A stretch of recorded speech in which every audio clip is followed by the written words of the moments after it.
السلام علیکم ورحمۃ اللہ وبرکاتہ۔ بسم اللہ الرحمن الرحیم۔ دوستو، اسلام کا کتنا عبرتناک منظر تھا جب معتصم باللہ اہنی زنجیروں اور بیڑیوں میں جکڑا چنگیز خان کے پوتے ہلاکو خان کے سامنے کھڑا تھا۔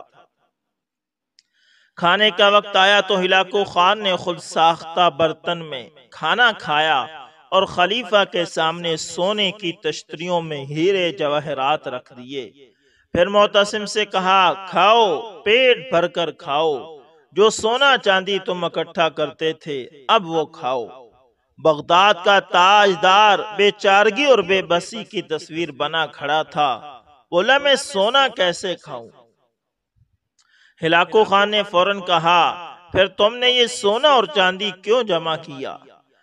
وہ مسلمان جسے اس کا دین ہتھیار بنانے اور گھوڑے پالنے کے لیے ترغیب دیتا تھا کچھ جواب نہ دے سکا۔ ہلاکو خان نے نظریں گھما کر محل کی جالیاں اور مضبوط دروازے دیکھے اور سوال کیا، تم نے ان جالیوں کو پگھلا کر اہنی تیر کیوں نہیں بنائے؟ تم نے یہ جواہرات جمع کرنے کی بجائے اپنے سپاہیوں کو رقم کیوں نہ دی کہ وہ جان بازی اور دلیری سے میری افواج کا مقابلہ کرتے؟ خلیفہ نے تعصب سے جواب دیا، اللہ کی یہی مرضی تھی۔ ہلاکو نے کڑک دار لہجے میں کہا، پھر جو تمہارے ساتھ ہونے والا ہے وہ بھی خدا ہی کی مرضی ہوگی۔ ہلاکو خان نے معتصم باللہ کو مخصوص لبادے میں لپیٹ کر گھوڑوں کی تاپوں تلے رون ڈالا اور چشمے فلک نے دیکھا کہ اس نے بغداد کو قبرستان بنا ڈالا۔ ہلاکو نے کہا، آج میں نے بغداد کو صفحہ ہستی سے مٹا ڈالا ہے اور اب دنیا کی کوئی طاقت اسے پہلے والا بغداد نہیں بنا سکتی۔ اور ایسا ہی ہوا۔ تاریخ تو فتوحات گنتی ہے، محل، لباس، ہیرے جواہرات اور انواع و اقسام کے لذیذ کھانے نہیں۔ رسول اکرم صلی اللہ علیہ وسلم کے گھر کھانے کو کچھ نہیں ہوتا تھا مگر دیوار پر تلواریں ضرور لٹکی ہوئی ہوتی تھی۔ ذرا تصور کریں، جب یورپ کے چپے چپے پر تجربہ گاہیں اور تحقیقاتی مراکز قائم ہو رہے تھے، تب یہاں ایک شہنشاہ دولت کا سہارا ایک شہنشاہ دولت کا سہارا لے کر اپنی محبوبہ کی یاد میں تاج محل تعمیر کروا رہا تھا، اور اسی دوران برطانیہ کا بادشاہ اپنی ملکہ کے دوران ڈیلیوری فوت ہو جانے پر ریسرچ کے لیے کنگ ایڈورڈ میڈیکل اسکول کی بنیاد رکھ رہا تھا۔ جب مغرب میں علوم و فنون کے بم پھٹ رہے تھے، تب یہاں تان سین جیسے گویے نت نئے راگ ایجاد کر رہے تھے، اور نوخیز خوبصورت اور پرکشش رقاصائیں شاہی درباروں کی زینت اور شان بنی ہوئی تھی۔ جب انگریزوں، فرانسیوں اور پرتگالیوں کے بحری بیڑے برصغیر کے دروازوں پر دستک دے رہے تھے، تب ہمارے ارباب اختیار شباب و کباب اور چنگ و رباب سے مدہوش تھے۔ تاریخ کو اس بات سے کوئی غرض نہیں ہوتی کہ حکمرانوں کی تجوریاں بھری ہیں یا خالی، شہنشاہوں کے تاج میں ہیرے جڑے ہیں یا نہیں، درباریوں میں خوش آمدیوں، میراثیوں، طبلہ نوازیوں، طوائفوں، وظیفہ خور شاعروں اور جی حضوروں کا جھرمٹ ہے یا نہیں۔ تاریخ کو صرف کامیابیوں سے غرض ہوتی ہے، اور تاریخ کبھی عذر قبول نہیں کرتی۔ یاد رکھیے، جن کو آج بھی دولت سے لگاؤ اور طاغوت کی غلامی کا چسکا ہے، ان کا حال خلیفہ معتصم باللہ سے کم نہیں ہوگا۔ جزاکم اللہ احسن الجزا فی الدنیا والآخرہ۔ سو بات تو بالکل ٹھیک ہے دوستو۔ اسی طرح مشنری اسکول اور انگریزی میڈیم ہمارے بچوں کو کہاں لے کر جا رہے ہیں؟ دوستو، یہ انور غازی حافظ اللہ لکھتے ہیں کہ ایک اسٹوڈنٹ اپنی امی سے کہتا ہے کہ امی، میں حقیقت کی تلاش میں ہوں۔ پریشان خاتون کا کل چوتھی دفعہ مجھے فون آیا۔ ان کا ایک ہی نوجوان بیٹا ہے جس کے حوالے سے خاتون کو شدید پریشانی لاحق ہے۔ کہنے لگی، جب بچے کو نماز پڑھنے کا کہا جائے تو جواب میں کہتا ہے، مما، I am in searching of reality۔ امی میں حقیقت کی تلاش میں ہوں۔ کہنے لگی ایک دن میں نے جل کر پوچھ ہی لیا، آخر یہ حقیقت کیا بلا ہے جس کی بازیابی تک تم نے سارا دین موقوف کر رکھا ہے؟ تو اس نوجوان صاحبزادے نے جو گل افشانی کی، اس کو سن کر میرے ماتھے پر پسینہ آ گیا۔ خاتون روایت کرتی ہیں کہ بچہ کہتا ہے کہ اسکول میں فلاں میڈم صاحبہ کی مستقل ترغیب ہوتی ہے کہ ہم سب کو مل جل کر حقیقت تک رسائی کی کوشش کرنی چاہیے۔ ضروری نہیں ہے کہ ہمارے والدین جس مذہب، دین اور عقیدے سے وابستہ ہوں وہی درست ہو، اور یہ بھی ضروری نہیں کہ روئے زمین کے تمام انسانوں کی نجات فقط ایک ہی دین سے وابستگی سے مشروط ہو، بلکہ عین ممکن ہے کہ میری تلاش بدھ مت پر جا کر ختم ہو اور تمہاری اسلام پر۔ ماریا اگر کسی مندر میں مورتی کے سامنے پیشانی ٹیک دے تو اس کو حقیقت مل جائے، اور ناصر کی نجات چرچ میں فادر کے سامنے اعتراف جرم کرنے پر موقوف ہو۔ لہذا حقیقت کی تلاش جاری رہنی چاہیے، اور اگر کسی کو نتیجے پر پہنچنے سے پہلے موت آ گئی تو بہرحال اس تلاش پر ثواب تو اس کو ملے گا، اور وہ ہمیشہ ہمیشہ جنت میں رہے گا۔ خاتون کی زبانی صاحبزادے کا یہ بھاشن سن کر میرے سناٹے میں آ گیا، یعنی میں سناٹے میں آ گئی، وہ عورت کہتی ہے۔ اصل میں گزشتہ 2 دہائیوں سے صورتحال اکثر تبدیل ہو چکی ہے۔ پہلے مسئلہ یہ تھا کہ نظام تعلیم سیکولر تھا، اور سیکولر کی تعریف یہ تھی کہ اس کو کسی بھی دین یا مذہب سے کوئی سروکار نہ تھا، اس لیے کورس کی کتابیں کتے، بلے، بادشاہ، شہزادی اور جن پری کے قصوں تک محدود تھی۔ مذہب کی ترغیب تھی اور نہ اس کی تخریب تھی۔ اب بالکل ہی دوسرا قصہ ہے۔ افغانستان میں سرخ ریچھ نے چند ہی نواں درویشوں سے شکست کیا کھائی کہ سارا عالم کفر میں کھلبلی مچ گئی۔ مسلم خوابیدہ کے جاگ جانے کا اندیشہ ہے دور دراز نے مغرب کی نیندیں اڑا دی۔ ماہرین نے سر جوڑے اور یہ نتیجہ نکالا کہ اب فقط سیکولر تعلیم اور سیکولر نظریات سے کام نہیں بنے گا، اب ان کے دین کے مقابلے میں ایک مکمل دین ایجاد کرنا ہوگا جو اس موجودہ دین کے ساتھ فقط نام میں اشتراک رکھے گا، یعنی ان 2 مذاہب کا بہم تعلق فقط یہ ہوگا کہ دونوں کو اسلام اور دونوں سے وابستہ لوگوں کو مسلمان کہا جائے گا۔ چنانچہ روشن خیالی، اعتدال پسندی، میانہ روی، برداشت، عالی حوصلگی، وسعت ظرفی، حقیقت پسندی، مصلحت اندیشی اور حب الوطنی کے خوشنما ابواب پر مشتمل نئی کتاب زمانے حاضر کے اکبر کے ہاتھ میں تھما دی گئی۔ نئے دین الہی کی روشنی میں اسکولوں کا نصاب اثر نو تیار کیا گیا۔ ٹریننگ کالجوں میں اساتذہ کو کتاب جدید کے تمام عنوانات و ابحاث ازبر کرنے کی ہدایات جاری کر دی گئی۔ ملک بھر میں کنیکشنوں، کانفرنسوں، ورکشاپوں، سیمیناروں اور سمپوزیمز کے ذریعے نئے دین کو اذہان و قلوب میں اتارنے کی کوشش آخری درجے تک کی گئی۔ فروخت کیے گئے سینکڑوں افراد کے عوض امریکہ سے آئے ڈالروں اور برطانیہ سے پہنچے پونڈوں کی کشش اور چمک نے بھی کام کر دکھایا۔ نئی کتابوں، نئے نصابوں، نئے اداروں اور نئی ذہنیت پر خاصے وسائل خرچ کیے گئے۔ اب یہ زہریلی فصل جو 7 سال قبل بوئی گئی تھی برگو بار لا رہی ہے۔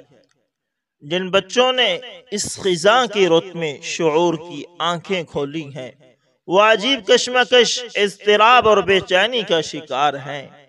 ان قدامت پسند اور مشرقی روایات و اقدار کے حامل گھرانوں کو اصل چیلنج درپیش ہے جن کے بچے ایلیٹ کلاس اسکولوں میں زیر تعلیم ہیں۔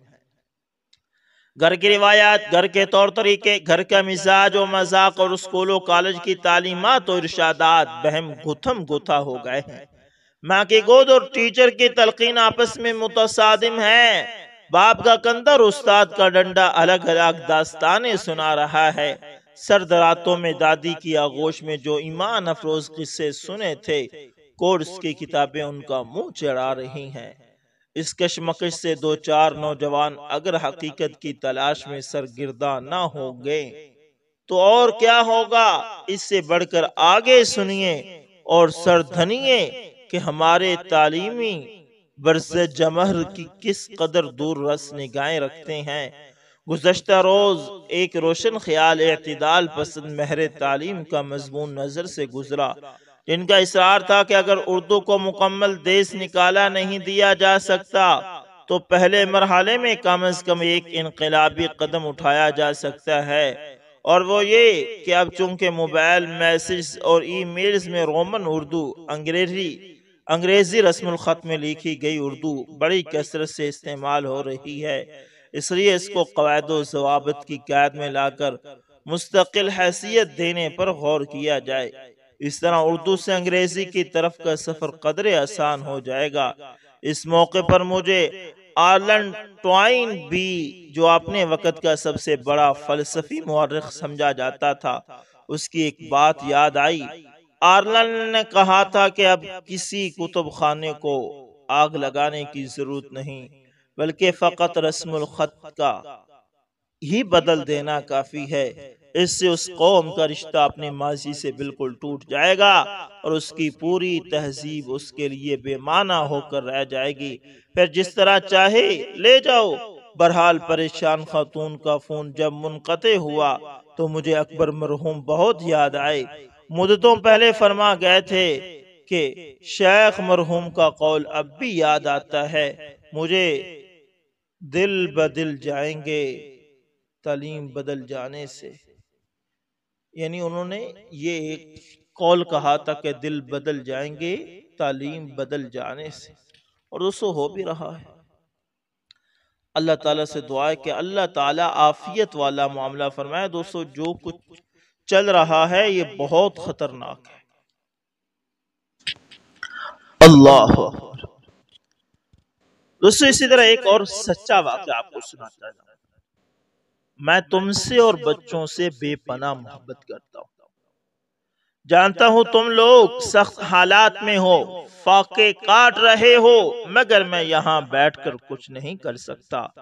بس اتنا کر سکتا ہوں کہ کھانا پینا چھوڑ دوں تاکہ خود کو تمہارے ساتھ تو محسوس کروں۔ دوستو یہ وہ خط تھا جس نے سینٹرل جیل کراچی کی انتظامیہ کو مشکل میں ڈال دیا۔ خط لکھنے والا قیدی بھوک ہڑتال کر چکا تھا۔ انتظامیہ کوشش کے باوجود بھوک ہڑتال ختم نہ کرا سکی تو اعلیٰ حکام کو مطلع کیا گیا، جس کے بعد اس معاملے کی انکوائری ایک نوجوان پولیس افسر کے پاس آ گئی۔ یہ قصہ پولیس افسر نے سنایا۔ پولیس افسر کے مطابق میں نے خط پڑھا تو بے چین ہو گیا، فائل اپنے گھر لے گیا اور وہ خط اپنی اہلیہ کو دکھایا تو وہ رونے لگی۔ میں نے اس قیدی کی فائل پڑھی، وہ قیدی ڈکیتی کے الزام میں سزا بھگت رہا تھا۔ حیرت انگیز بات یہ تھی کہ جن کے گھر میں ڈکیتی ماری تھی انہوں نے مقدمہ نہیں کیا اور نہ ہی وہ تھانے آئے۔ سب کچھ سرکاری مدعیت میں ہوا اور ملزم کو سزا بھی ہو گئی۔ میں اگلے ہی روز ملیر میں اس قیدی کے گھر چلا گیا۔ اس کی اہلیہ اور 3 بچے ملیر کھوکرا پار میں ایک کمرے کی ٹین کی چھت والے گھر میں رہتے تھے۔ صحن ایک کونے میں چولہا رکھ کے کچن اور دوسرے کونے میں چادر کے پیچھے بالٹی اور اینٹیں رکھ کے واش روم اور ٹوائلٹ بنایا گیا تھا۔ میں نے قیدی کے اہلیہ سے تفصیلات پوچھی تو کہنے لگی کہ وہ گدھا گاڑی چلاتا تھا۔ کراچی کے حالات خراب ہونے کے دوران فائرنگ سے اس کا گدھا مر گیا۔ وہ کئی دن تک مزدوری ڈھونڈتا رہا مگر اسے کام نہ مل سکا۔ ادھر بچے بھوک سے بلک رہے تھے، محلے والے مدد کر رہے تھے مگر کب تک؟ جب زیادہ تنگ ہوئے تو میں نے اسے کہا کہ کہیں سے بھی راشن لے کر آؤ ورنہ میں بچوں کو مار دوں گی۔ وہ خاموشی سے چلا گیا اور پھر شام کو اطلاع آئی کہ ڈکیٹی مارتے ہوئے اسے پولیس نے گرفتار کر لیا ہے۔ وہ ڈکیٹ نہیں ہے سر، اسے میں نے ڈکیٹ بنا دیا، خاتون روتے ہوئے بتا رہی تھی۔ اس گھر کی حالت خاتون کے بیان کی گواہی دے رہی تھی۔ میں وہاں سے نکل کے اس گھر میں گیا جس میں ڈکیٹی ماری گئی تھی۔ انہوں نے جب تفصیلات بتائیں تو میرے ہوش اڑ گئے۔ انہوں نے بتایا کہ دوپہر کے وقت گھر میں خواتین تھی۔ وہ شخص پستول کے ساتھ گھر میں داخل ہوا اور خواتین کو ایک جانب جمع ہونے کا کہا۔ بزرگ خاتون خانہ نے کہا کہ کسی کو کچھ مت کہنا، زیور اور رقم اس الماری میں ہے، وہ لے لو۔ مگر اس نے کہا مجھے رقم نہیں چاہیے، میں بدتمیزی نہیں کرنا چاہتا، اس لیے شور مت مچانا اور مجھے صرف یہ بتائیں کہ کچن کس طرف ہے۔ خاتون خانہ کا کہنا تھا کہ انہوں نے حیرانی اور پریشانی سے اسے کچن بتایا۔ وہ شخص کچن میں گیا، ہم سے ایک چادر لی اور کچن میں موجود راشن چادر میں جمع کر کے روانہ ہو گیا۔ جاتے ہوئے ہم سے معذرت بھی کر کے گیا۔ خاتون خانہ نے کہا کہ ہم تو حیران رہ گئے تھے اور خاموش بھی تھے کہ ایک دوسرے کو دیکھ کر ہمیں عجیب سا محسوس ہو رہا تھا کہ اچانک باہر سے شور ہوا۔ ہم نے پتہ کیا تو معلوم ہوا کہ کسی محلے والے نے مشکوک حالت میں چادر میں سامان سمیٹے اس کو گھر سے نکلتے دیکھا تو شور مچا دیا، جس پر محلے والوں نے اسے پکڑ کر تشدد کا نشانہ بنایا اور پولیس کے حوالے کر دیا۔ خاتون خانہ اور اس گھر کے مردوں کا کہنا تھا کہ طریقہ واردات اور صرف راشن چوری کرنے سے ہمیں اندازہ ہو گیا تھا کہ وہ شخص ضرورت مند ہے، اس لیے ہم نے اس شخص کے خلاف نہ تھانے گئے اور نہ مقدمہ کروایا۔ میں نے متعلقہ تھانے کے ایس ایچ او کو بلایا تو اس نے بتایا کہ محلے والے پکڑ کے لائے تھے۔ اس نے اعتراف بھی کیا کہ ڈاکہ مارا ہے اور اس کے پاس سے جو پستول برآمد ہوا وہ نقلی تھا۔ مقدمہ کرانے کوئی نہیں آیا تھا تو ہم نے سرکاری مدعیت میں مقدمہ عدالت میں پیش کیا اور عدالت نے سزا دے دی۔ میں نے انکوائری رپورٹ تیار کی، ساتھ ہی اس گھرانے کے افراد کے بیان لگائے جن کے گھر ڈکیٹی ہوئی اور تفصیل اعلیٰ حکام کو بھیج دی۔ مقدمہ عدالت میں دوبارہ چلا، اس شخص کو چند دن میں ہی ضمانت اور کچھ عرصے بعد رہائی مل گئی۔ وہ شخص رہا ہوا تو میں نے اسے کہا کہ آئندہ ایسی حرکت مت کرنا اور اسے کچھ رقم دینے کی کوشش کی تو اس نے رقم لینے سے انکار کر دیا اور کہنے لگا کہ مجھے کہیں مزدوری دلوا دیں۔ اب وہ شخص اپنے گھر کی قریبی پولیس چیک پوسٹ پر سیورین ملازم ہے۔ یہ ہڑتالیں اور لاک ڈاؤن کتنے گھر اجارتے ہیں، کتنے گھروں میں فاقے کراتے ہیں اور کتنے ڈاکو پیدا کرتے ہیں، اس کا اندازہ بے حس حکمران لگا سکتے ہیں اور نہ ہمارا نظام۔ دوستو امید کرتا ہوں ویڈیو اچھی لگی ہوگی، پسند آئے تو لائک شیئر کمنٹ لازمی کریں اور اگر آپ ہمارے channel AS information T V پر نئے ہیں تو اس کو بھی لازمی سبسکرائب کریں اور ساتھ میں بیل کے نشان کو دبانا نہ بھولنا تاکہ ہر نئی ویڈیو کو نوٹیفیکیشن آپ لوگوں تک پہنچتا رہے۔ تو دوستو ملتے ہیں کسی نیکسٹ اچھی سی ویڈیو کے اندر، تب تک کے لیے اللہ حافظ، جزاکم اللہ خیر۔